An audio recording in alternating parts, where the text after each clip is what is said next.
quais são os exemplos reais que um jovem brasileiro tem hoje pra buscar esse subterfúgio? Eu vou falar sério, tá? Esporte. Glenda, eu tenho lido alguns conteúdos sobre o que estão chamando lá fora de epidemia da solidão. Ok. E aí saiu recentemente o balanço do OnlyFans. Cara, o OnlyFans é assim, a empresa mais lucrativa que eu já vi.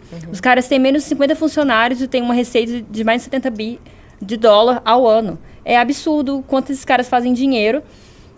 E tem uma base de clientes que tá em quase 400 milhões de pessoas. Então, isso é mais que a população dos Estados Unidos. E esse é o dado, né? E aí, algumas pessoas têm feito análise sobre isso e sobre um fenômeno que também está acontecendo no Ocidente e no Oriente, que no Japão já tem um nome que se chama hikikomori. Isso, exatamente. Que é aquele fenômeno que existe desde a década de 90, né? Por aí. Desde a época da crise do Japão, que foi na década de 90, e eu sempre acho que toda crise econômica acaba impactando a sociedade de uma forma mais grave, assim. Uhum.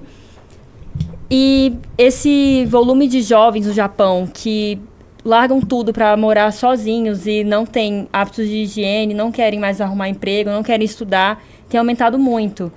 Foi assim que eu montei o MBL. Tá, pois então. Ó, em relação a esses hikikomori, tem um detalhe... Tem um detalhe bem assustador, assim, porque... Muitos desses jovens, na verdade, eles nem moram sozinhos, tá? Muitos deles vivem com os pais ainda, eles têm 30, 40 anos, eles não saem mais de casa, eles vivem realmente sem qualquer hábito de higiene, e os pais chegam ao ponto de sustentá-los por todo esse tempo de improdutividade, e eles enviam comida por debaixo da porta, porque eles não saem do próprio quarto, entendeu? Eles ficam fazendo todas as suas necessidades absolutamente sozinhos e isolados dentro do próprio quarto. Também, em alguma medida, por conta da sociedade japonesa, que é extremamente exigente, é extremamente hierarquizada, muito restrita em relação a certas expressões de individualidade, por exemplo. Mas tem uma coisa aí que eu acho que é bem preocupante e acaba entrando na minha seara, que é sobre os incels, certo? A questão é o seguinte... Essa é a ameaça incel, atenção, hein? Não, justamente o contrário. Que está no chat ali, pra dar dicas de sexo pra incels. Então... Vai, incel. Eu, como incel, não sei, tá? Não sei como é que exatamente, faz. E eu sou um dos representantes dos incel. Pessoal do Twitter, incel. O Sindicato dos Incels trouxe o representante. Eu sou incel. É um homem sensível. Eu sou a Xuxa dos incels, somente eu posso dar esse tipo de dica. Mas, veja bem. Sou incel. A questão é o seguinte. Hashtag eu sou incel. Como eu tava falando anteriormente, em relação à necessidade da formação de uma família, porque ela dá senso de propósito, de responsabilidade e conexão com a realidade, certo? A questão é, esses caras não estão saindo nem de casa pra, sei lá, passar por rituais de passagem muito básicos, assim. Então, eles não saem pra ir numa balada, eles não dão um beijo numa guria na escola, eles não são humilhados, eles não são provados, estressados em absolutamente nada. Tudo esse tipo de coisa que eu mesma passei e eu tenho certeza que a maioria de vocês aqui já passou. Certo. O problema é que, inclusive, o Jonathan Haidt, ele trata sobre esse assunto porque a internet, ela tem um impacto diferente na cabeça das meninas e dos meninos. Ela costuma ser mais danosa pros meninos do que pras meninas. Você acha? Não é questão do que eu acho. Esse é um... Pois bem, vou continuar meu assunto aqui. Vai, tá? por favor. Em relação ao que eu tava comentando contigo sobre essa distinção, né? Do quão danosa é a internet mais pros guris do que para as gurias. Uma dessas razões é que os meninos, eles ficam obsessivamente conectados e eles param de sair de casa, né? Passar por aqueles rituais de passagem que eu falei anteriormente. E as gurias não. Elas continuam indo pra rua, elas continuam saindo, elas continuam estudando, se qualificando e se desenvolvendo profissionalmente, tanto quanto emocionalmente. O problema é... Não.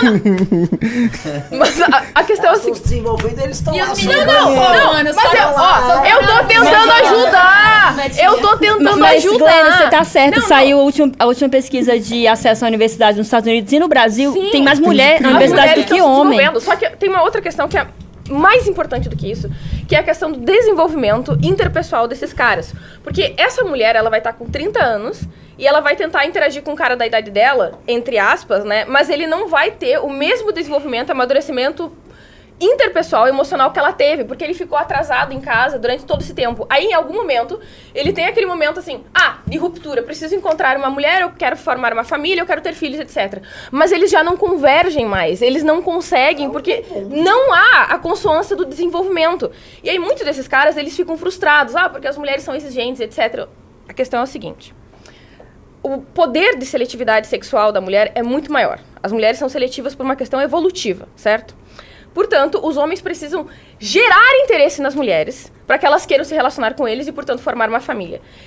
O problema mais difícil que a gente está tentando resolver agora é que os homens da nossa geração são improdutivos, disfuncionais e não conseguem se equilibrar e equivaler com o desenvolvimento psicológico e emocional dessas mulheres. Então, só para finalizar o raciocínio.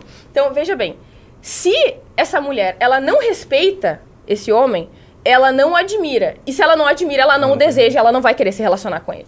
Então, primeiro, assim, uma das coisas mais básicas, os homens precisam voltar a ser produtivos, funcionais e capazes de se relacionar com as pessoas de modo complexo e convergente com o desenvolvimento e amadurecimento emocional das mulheres. Assim, elas vão voltar a ter respeito por eles, admiração e, portanto, desejo e interesse de fato.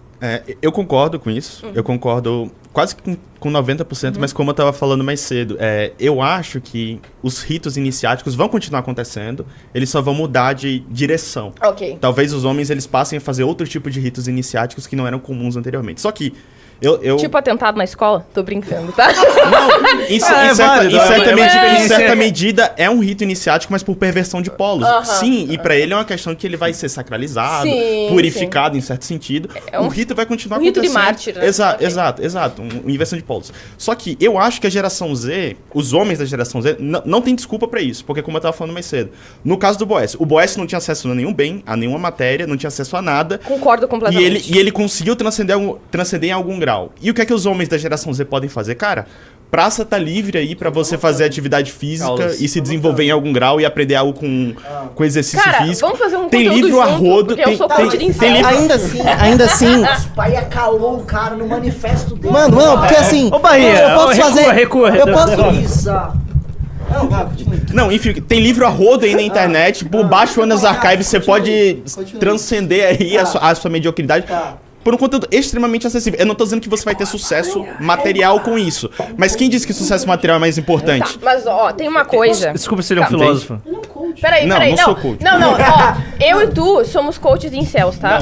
Não, cara, porque eu sou incel. Eu tô tentando puxar esses guris pelo cabelo. Ponto, cara, então é que, eu sou sua coach. beleza, eu posso... Entendi. Eu posso fazer tudo isso, ainda assim eu não vou comprar um carro. Se eu comprar um carro, vai ser um Kwid. Não, eu concordo. Mas veja comigo. Que mulher vai querer casar com um cara que só pode comprar um Kwid? Se esse fosse o maior... isso? Se esse fosse o maior... Agora, Não, tem se nada esse a ver, fosse o maior problema da humanidade... Não é dinheiro, homem. Não Cara, é dinheiro. É perspectiva de Não é vida. só isso, Cara, não é. a gente vai passar a vida morando de Eu lugar. sei o que importa. Eu fui refutado aqui agora, O lugar de fala. Eu acho que o Pirajá tá levantando um ponto importante, mas pensa comigo, pessoal. Se dinheiro fosse a coisa mais importante, os países com maiores índices de depressão do mundo não eram os países mais ricos, não era com maior IDH. Não, isso tá errado. Isso é dado errado. Tá. Desculpa. Enfim. Eu tive Mas, que te corrigir. ou seja, ricos não cometeriam suicídio, por Exato, exemplo. exato. Ok. O ponto principal continua sendo o mesmo, só a ilustração que muda. Mas assim, se você tem acesso a bens, você tem acesso a essas coisas, mas você não busca um propósito maior na sua vida, quando você chegar nos seus 50, 60 anos, sua vida vai ficar vazia. Eu acho E que... o problema vai estar acontecendo. E eu acho que a geração Z pode inverter isso. Tá, a gente não tem acesso a bens materiais, a gente não tem acesso a essas coisas. E se o que sobrou pra gente foi buscar um propósito maior de vida, que a gente se apegue nisso. Por isso que eu acho que os homens são indesculpáveis, sabe? Não, assim, Tem como você... Eu acho que é uma situação difícil, porque... bem. Eu concordo plenamente contigo em relação ao quão mais miserável economicamente foi a humanidade no passado. Até recentemente, a gente deu um boom nos últimos 150 anos, simplesmente foi absurdo. A questão é, por que essas pessoas estão com tanta dificuldade de enfrentar? Aí tem esse aspecto que tu trouxe, que é esse desfacelamento de propósito compartilhado, em que as pessoas estão ali o tempo todo reafirmando o que elas, em grupo, concordam, certo? Então, porque, como eu falei antes, pelo menos, havia a cultura de massa. Certo? Hoje em dia não existe mais nem isso. Tá tudo nichado, Tá tudo né? completamente fragmentado. Então, esses jovens, eles têm a dificuldade, primeiro, de se retroalimentar em relação às próprias crenças, eles se sentem inúteis, e é uma das coisas mais importantes que o homem precisa sentir, ele precisa se sentir útil, realmente é muito importante. Essa é literalmente a palavra mais utilizada em cartas de suicídio de homens. A palavra inútil. Sério? É. Interessante. É a palavra mais Interessante, utilizada. interessante. As mensagens que eu recebo de suicidas à procura de ajuda é... Nossa! Eu também recebo. É, eu Não também, é engraçado, eu também. Bahia. É, eu na também. minha, eu Não sou é engraçado. inútil, eu sou um merda, É. eu vejo que não sirvo pra nada. Basicamente, Homens, essa eles é a precisam se busca pelo sentir senso de úteis. propósito. E é um senso de propósito. E olha, inclusive, ó, nos últimos podcasts que eu fiz com o Ricardo, que ele me perguntou qual que era o sentido da vida pra mim. E pra mim é ser útil e não buscar a felicidade. E é esse um outro problema também. Porque, veja bem, eu sou ateia, secularista e tudo mais, né? Mas eu penso que é uma bobagem buscar a felicidade. Eu acho uma mesquinharia, além de que é impossível, né? Se a gente for falar pelo menos do conceito, do fenômeno que é a regressão à média, que é algo que acontece na sua mente, psicologicamente, o que significa? Se eu recebo agora de salário 1.500 e o mês que vem eu recebo 3.000, eu vou ficar muito feliz, certo? Mas dali um tempo, eu tenho a regressão à média. Eu volto a me sentir da mesma forma que eu me sentia quando eu recebia R$1.500. Então, uma pessoa que ela não tem um senso de propósito transcendental, em que ela fica buscando sucessivamente a felicidade, ela nunca vai se sentir satisfeita. Então, ela vai acumular riquezas, ela vai acumular patrimônio, ela vai acumular a body count, por exemplo, e ela nunca vai se sentir... Nunca vai se saciar. Saciada, de verdade, e muito menos preenchida em um sentido mais profundo. Porque, assim... Uma coisa é a felicidade, que ela é temporária, de certa forma, em que tu busca um modo de viver em que a sua vida é confortável. E outra situação é você buscar o inferno, você buscar o sofrimento, e ao longo desse processo, todo o inferno que tu vence, tu sente melhor. Porque existe um significado nesse sofrimento. Sim. Existe um valor perene e transcendental nesse sofrimento, que torna esse sofrimento e essa dor prazeroso. Não, e é o que o Viktor Frankl fala no Em Busca do Sentido, né? Você pode... O Viktor Frankl foi Nossa, tu citou um excelente. um excelente... ele foi um médico psiquiatra preso em campo de concentração nazista, era torturado e tal, mas ele buscou sentido no sofrimento dele, ele conseguiu prazer e não pensou em suicídio em nenhum momento. Enfim, fica a dica desse livro, Em Busca do Sentido. Excelente, então, bom. pô, se esse cara conseguiu ter sentido na vida... Pouca gente também não consegue, aplicando técnicas similares, e no caso, aplicando a logoterapia dele e outras coisas, né? Eu acho que o ponto acaba sendo esse. E só retomando a ideia que você falou, Spectre, sobre os homens não terem mais essa noção de ciclo iniciático, falando mais de uma perspectiva masculina, principalmente quando o homem ele tá entrando no ambiente universitário, ele tá entrando em outro lugar, ele não tem mais principalmente esse jovem da geração Z, que tá na internet consumindo conteúdo de política, ou seja, ele já tá um pouquinho fora da curva. Esse cara, ele não consegue ser integrado no núcleo social da universidade, porque vai ter só o DCE pra ele, ou se ele quiser outro lado, vai ser um culto evangélico que às vezes não se encaixa tanto com ele não consegue ser integrado na comunidade, numa comunidade, sei lá, de...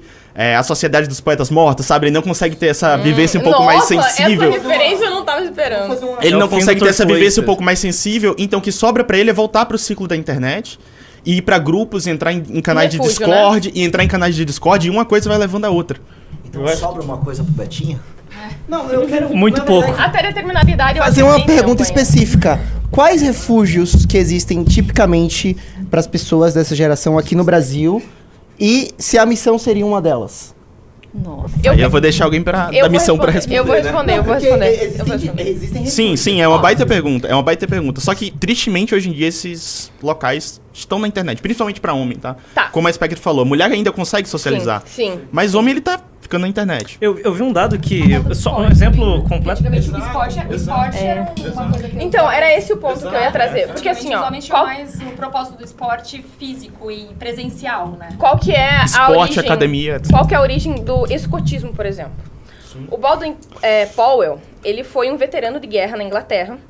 Quando ele voltou para a capital, ele percebeu que tinha uma multidão de jovens jogados, marginalizados, sem propósito e vivendo de uma forma marginal e inconsequente. E aí ele desenvolveu aquilo que a gente entende hoje como escotismo. E inúmeras meninas também ficaram interessadas, como era um período de muito maior segregação. Ele foi obrigado por pressão, não exatamente por conta do que ele queria, que um escotismo feminino também fosse criado, que foi criado e desenvolvido pela irmã dele. E aí, em pouco tempo, já tinham milhares de escoteiros ao longo do país. Então, assim, ele tentou desenvolver, inclusive o que eu escrevi. Foi aqui, nossa, foi nessa edição aqui, ó, fazer a propaganda desse texto aqui, ó, da Valete dessa edição, tá? O título é A Mulher que Pisou no Mundo dos Homens e Tropeçou. E aí eu desenvolvo algumas coisas que as mulheres podem aprender com os homens, mas uma masculinidade mais tradicional. Como, por exemplo, dever, paciência e resiliência psicológica. E são coisas que tu vai aprender no escotismo, tanto quanto em atividades esportivas, como a Amanda comentou. Uma dica pra homem, tá? É jiu-jitsu, arte marcial, Então, etc. olha, como é que eu... Glenda. Futebol. Eu acho que coisa em equipe melhoram ainda mais. Eu ia mencionar um negócio que tem no livro da geração ansiosa do Jonathan Mas, Haidt, não, que ele fala que vamos as lá. Eu gerações queria... Não tem que se Aí arriscar. virou. Não pode ser isso. Calma aí. Vamos organizar que também não pode virar várias conversas paralelas ao mesmo Nossa, tempo. calma aí. Não, porque senão recua eu tô como host aqui. O riso já tá no meu pé. Virou a sala do Chaves. Não, mas sério, pra além da filosofia, desse papo de filosofia, quais são os exemplos reais que um jovem brasileiro tem hoje pra buscar esse subterfúgio? Eu vou falar sério, tá? Esporte. E aí eu Não. uso... Por exemplo, como não para além do esporte, por exemplo, um jovem hoje brasileiro, ele busca refúgio no catolicismo. E tipo, o lance da corrida, vestir a meia azul e correr no minhocão e vestir a meia azul, é uma espécie de refúgio. A missão é uma espécie de penso, refúgio. com certeza. Estamos todos aqui nihilistas, desesperados, buscando um senso de propósito.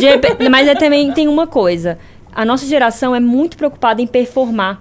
Tudo virou performance.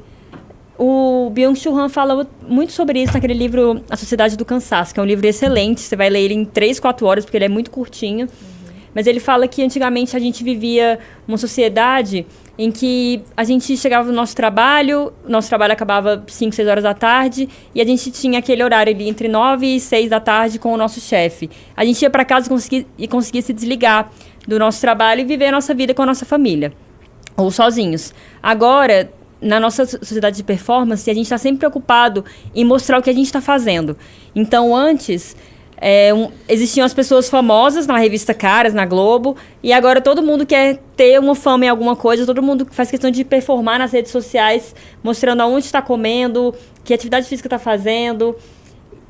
Eu acho que tem algo que continua sendo a questão do senso de propósito. Por quê? Senso de comunidade também. Porque, veja bem, se tu tem um porquê, não importa o como. E o que eu percebo é que nessa última geração, as últimas pelo menos, são muito frágeis em relação ao sofrimento e à frustração. São pessoas que, na primeira frustração, no primeiro conflito ou derrota, eles desistem com muita facilidade. Eu vou dar um exemplo, tá, dos incels ali, que estão sempre no meu canal. Cara, não, real, assim, quando eles vêm me pedir conselhos de como se desenvolver, de como eles vão se relacionar e tal. E aí, eventualmente, eu falo de alguma situação de natureza romântica. Cara, assim, eu juro pra vocês, parece que eu tô falando pra eles, sei lá, casarem com um jacaré. Sem mentira, eles ficam amedrontadíssimos em relação a isso. E aí eu sempre escuto um ou outro dizendo: nossa, eu odeio me apaixonar, é a pior coisa do mundo, eu jamais faria isso de novo na minha vida. E sei lá, o sujeito tem 15 anos, isso aconteceu uma, 2 vezes. Ele tem rejeição a risco. E eles são adolescentes. A questão é que isso é natural, faz parte do seu desenvolvimento, inclusive lidar com frustrações amorosas, inclusive em lidar E tomar com... risco, né? Exatamente. Tomar risco é algo extremamente masculino. Entender, é algo, entendeu? exato, é Entender. extremamente masculino. Só que o problema é que eles não têm mais um porquê pra tomar esses riscos, entendeu? Eles não têm um senso de propósito, uma crença que faz com que eles acreditem, isso vale a pena. E aí a gente vai ver direto na internet, eles falando, mulheres não valem a pena, família não vale a pena, a sociedade não vale a pena. Foi bom. Não é, mas você não acha que esse lance do risco tem algo a ver que parte dessas pessoas passaram uma parte muito, muito importante de suas vidas dentro de um quarto na pandemia? Sim, isso influencia Elas bastante. não tiveram Sim. direito à socialização Sim. e elas cresceram sobre um medo de uma doença que poderia literalmente te matar a qualquer momento. Cara, Mas eu não acho que é só isso. Desculpa te interromper. Não, só também acho que não rapidinho. seja isso. Não, mas assim, Só- ó, eu só vou dar um isso. exemplo de um amigo, tá? Uma evidência anedótica. Ele tava, na época, com uns 24 anos, mais ou menos, e nós estávamos na casa de um outro amigo nosso, a gente ia fazer um jantar, certo? E aí, eu percebi que ele estava embaraçado para cortar um tomate. Eu vi que ele não tinha habilidade em cortar um maldito fucking tomate. E aí, eu já tinha conversado sobre a vida dele, e ele falou que ele teve uma vida perfeita, que os pais dele foram amorosos, etc. Mas que ele era deprimido e cansado, e com um determinado vazio existencial, etc. O sujeito não conseguia cortar a porcaria de um tomate. Então, veja que não é somente sobre correr grandes riscos, é correr riscos comuns a vida de todos os seres humanos e que já são suficientes para te dar um senso de autoeficácia, que inclusive é um outro conceito da psicologia, que o esporte também dá, que fazer compras no supermercado também dão, mas esses jovens já não têm mais isso. Por quê? Porque os pais acreditam que a sociedade é violenta, que ela está degradada e degenerada, e que os pais querem fazer o possível para que esses filhos não sofram. Mas eu sou uma defensora do sofrimento. Sim, os seus filhos precisam sofrer. É uma questão de amadurecimento, é inevitável, não há como ultrapassar fases, certo? Adquira o curso de Lógica Argumentativa e aprenda como evitar frases ambíguas e vagas, como lidar com o verdadeiro e falso, como conectar bem as ideias, como organizar as ideias de modo claro, como estruturar bons argumentos, como analisar argumentos, como bons filósofos argumentam, como criar argumentos do zero. Usando o cupom Espectro Cinza, tu ganha 50% de desconto. Aproveita enquanto é tempo.